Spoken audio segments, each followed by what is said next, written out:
And the high-handedness of our men in Khadi continues in Gujarat's Navsari district.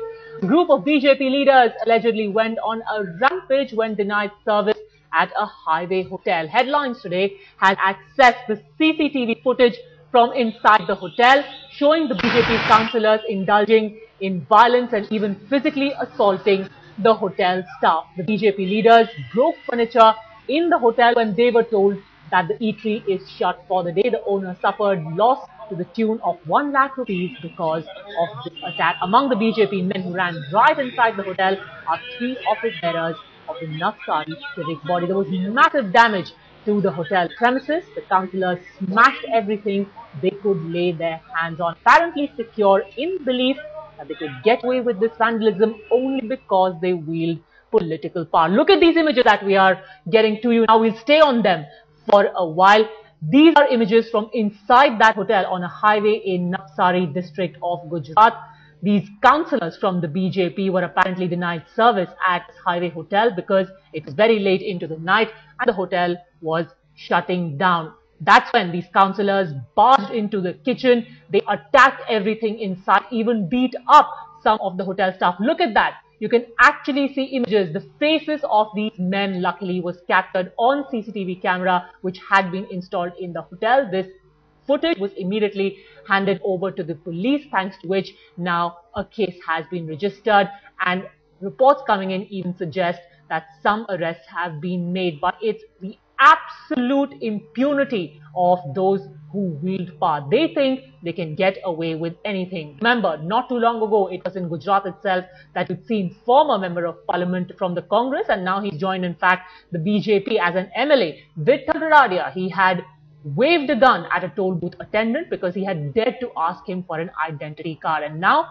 these BJP men are doing their party proud, beating up the staff of a hotel, damaging the premises, completely trashing the entire hotel only because someone dared to stand up to them and say it's too late in the night, we cannot give you service. My colleague Mausiki Acharya joins us for more on this story. Mausiki, have any of these men clearly identifiable in those images we see on our screen been arrested yet?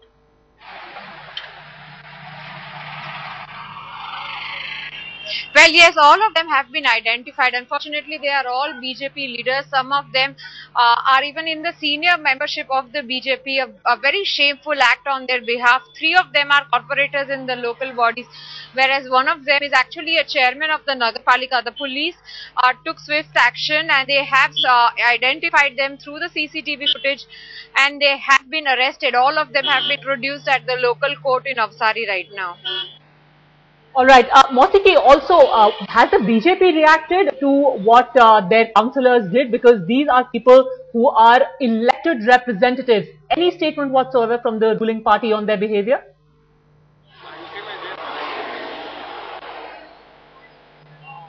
Well, such a shameful act has actually, forced the BJP leadership to run for cover, especially after they have never left a chance to point out the mistakes of the opposition, especially the Congress in the state here.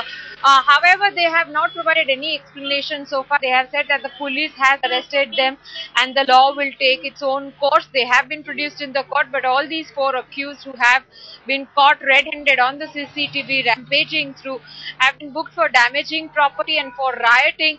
They have been produced in the court right now, and simultaneously they've also applied for bail as the hearing goes on in the court right now. Mausiki, just stay on with us for a while. In fact, we'll cut to a full frame of these images right now, take you exactly through what happened at a hotel on a highway in the Navsari district of Gujarat.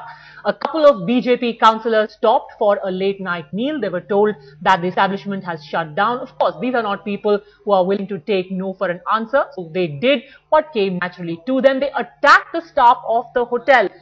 Images that were captured on a CCTV camera. They wrecked the entire hotel, trashed all the furniture, they broke into the kitchen, spilled everything they found in the way, and physically assaulted several members of the staff. Luckily, these men are now booked and they have been arrested for what they did. A final question I would like to pose to my colleague Mausiki Acharya. Mausiki, in Gujarat, where the Chief Minister prides himself on a good law and order situation, more and more such episodes are now coming to the surface, and perhaps not a very good example has been set by inducting the likes of Vittal Ladadia, who had shot to infamy through his gun-waving tactics into the party, and people like this are only maybe gaining courage from there.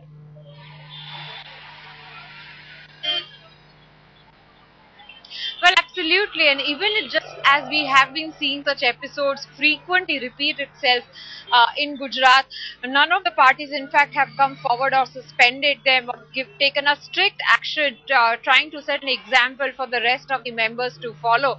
Unfortunately, they have only been rewarded by the people here.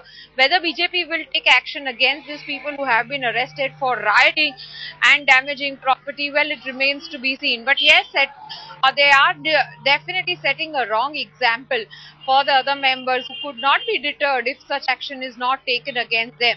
Not providing what they had ordered at a restaurant late in the night and damaging property, hitting the hotel staff is an extremely shameful act, and one would always expect the political party to initiate some sort of an action against these miscreants, at least to set an example for the rest to follow. All right, Mausiki, for now, thank you very much for joining us. In fact, we are expecting more reactions from the BJP in Gujarat. We'll wait for that and we'll come back to that story later in the day as well. For now, Mausiki, thanks for joining us. Let's return now to the other big story that we've been tracking, the big political story of the day, the pull-out politics that continues to haunt the UPA at the center.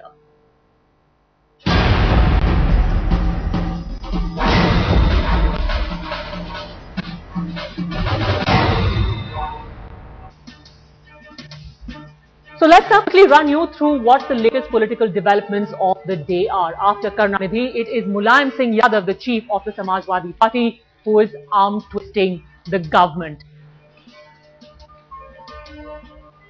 In fact, Beni Prasad Verma, who had earlier said that Mulayam takes a commission to support the UPA and has links with terrorists, tendered an apology that has been outright rejected by the Samajwadi Party. A final call on what the party's strategy will be taken at an early morning meeting tomorrow. The Samajwadi Party will take that decision tomorrow. What we do know for now is that things are extremely fluid. The DNK seems to have shut the door on any sort of rapprochement with the UPA.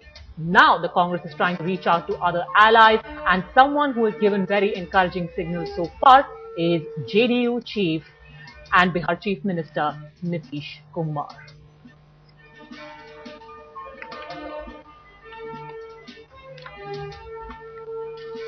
Alright, in fact, let me now go across to headlines today's political editor Javed Ansari.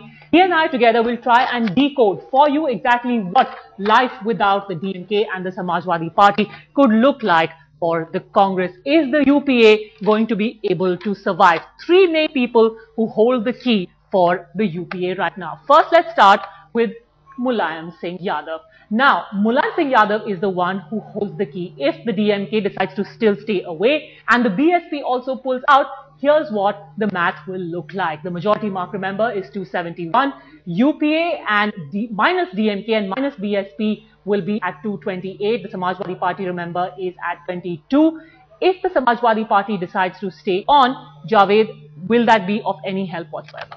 Well, most certainly, if the Samajwadi Party decides to stay on, if all the others decide to stay on, it will certainly help the UPA get closer to that figure. If all allies are on board and supporting parties are on board, all existing allies, UPA then just has a wafer-thin majority. They still skate on very thin ice, but they will, But is the Congress willing to sacrifice Beni Prasad Verma, because that's the one demand the Samajwadi Party has put forward? Well, they will have no option. If the Samajwadi Party continues to insist, as they are doing now, they are not happy with the word regret. They want him to apologize. They want him to use the word apology. Mrs. Sonia Gandhi took that step. She walked up to Mulayam Singh and she told him, she folded her hands in front of him and told him that, look, I apologize on his behalf. I am sorry for what he did. But obviously Mulayam realizes that he has the Congress where he wants it to be, and therefore he wants to milk it for whatever it's worth. And Mulayam and Beni Prasad go a long way back, and they have a lot of scores to settle. This time around, Mulayam realizes that he can leverage his numbers, and that's why he will not settle for anything less than Beni Prasad either apologizing or All right, so this is how the math adds up. Samajwadi Party on board, RJD led by Lalu on board, and others will take the UPA past the halfway mark, but just about. It's almost like Samajwadi Party has smelt blood and they are not willing to cut any slack to the UPA. Let's look now at the second major figure. We're talking about Mayawati and her Bahujan Samaj Party. So, Maya can keep the government afloat even if Mulayam decides to dump the Congress along with the DMK. Look at this. UPA minus DMK minus Samajwadi Party at 228, but if BSP adds its 21 and we have the RJD with 3 and the others with 20, right there, just by the skin of its teeth, the UPA is going to make it past 271 at 272. And that looks quite comfortable because Mayawati has given clear signals and she's given that familiar excuse that to keep communal parties at bay, I'm going to stick on with the UPA. Yeah, but this is a very dangerous scenario. This assuming that all the Congress members, all the other UPA members stay on board. There are enough disgruntled elements within the Congress who might be looking for other options, who might be weighing up other options in the post-2014 scenario, and this might be a good chance for them. They could be tempted. I'm not saying they will be tempted, but they could be tempted.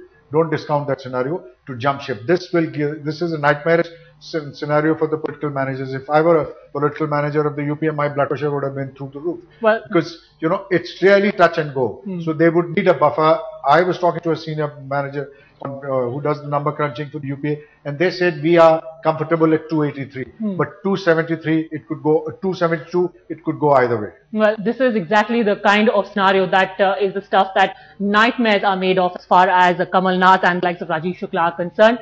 Nitish Kumar, not too long ago, he held a meeting with the Prime Minister and the Deputy Chairman of the Planning Commission, Montek Ahluwalia. His demand is very clear. Give special status to my state, Bihar, and I might just be willing to play ball with you. So, if Mulayam also dumps the UPA along with the DMK and the BSP, Nitish could turn out to be the savior. So here you are, you have the majority mark still at 271, you've got the JDU adding its 20, the RJD its 3, and others at 20, just at 271. Also not very pleasant, and then of course you will have to give in to the demand that Nitish Kumar has been making. Well, obviously there are no free lunches in politics, and even the support of Mulayam and Mayawati doesn't come free. We'll know in the days to come that they will extract the pound of flesh. Nitish Kumar, in case of he's their fallback option. If all seems lost, then Nitish Kumar. Otherwise, for now, Nitish would want to stay where he is and hope that all the others bail out the Congress, bail out the UPA. In case all else fails, and the only option is that this government goes down under, then perhaps Nitish Kumar might come in and save the day for the government. All right, in fact, also joining us now is Headlines Today's Kartikeya Sharma. Kartikeya, of all the scenarios which are presented before the UPA, which way do they seem to be swinging? Which is the one they find most plausible and most practical? What are your sources telling you? See, Congress is comfortable with the numbers they have on their side. You can say 283, 284, but roughly it is 284 if we had a couple of independent MPs. Now, the government is of the view that most important session for them is post-recess budget session, where demands for grants will be taken on the floor of the House, which means that any political party can get up and ask for a cut in a particular ministry. Once this government is done with the demand for grants, which is the second part of the budget session, technically there is not much to legislate for this government, because Land Acquisition Act and the Food Security Bill are all slated for legislation and passing in the second session of the budget session. So the real objective of the government is to survive those 30 days between 22nd of April till 22nd of May. After that, they can take any political call on that. But my sources tell me that the government is really not keen to go in for early elections. They want to complete the term. Now, as I heard Javed saying that the government will be in office, but they will not be able to rule and legislate, which is the correct picture. But then the final call has not been taken by managers. They still feel that they can still pull through. Yes, it is nightmarish, but we cannot say that the government can collapse in next 15 to 20 days, because BSP and SP are not in favor of a snap poll. Both of them don't feel prepared for a national election. All right. For now, Kartikeya Sharma and Javed Ansari, thank you both gentlemen for joining us on this big story. These three people are the ones who hold the key. These will be the people who the UPA managers, the number managers, are going to be thinking a lot about over the next few days.